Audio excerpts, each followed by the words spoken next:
Lama tak muncul, Alyssa Soebandono posting foto dengan tubuh sangat kurus dan wajah tirus nampak tua.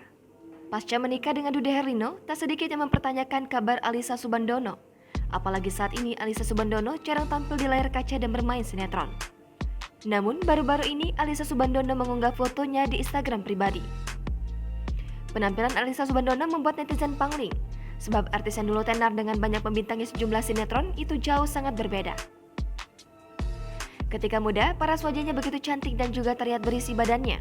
Namun kini, penampilan Alyssa Soebandono tampak terasa sangat kurus, wajahnya terlihat tirus. Ada pula yang menyebut jika wajah Alyssa terlihat lebih tua. Bahkan, tak sedikit warganet yang mempertanyakan kondisi kesehatannya karena Alyssa Soebandono yang nampak sangat kurus. Hingga berita ini ditulis, belum ada tanggapan dari Alyssa Soebandono terkait komentar dari para netizen tersebut. Jangan lupa subscribe, share, komen, dan like ya!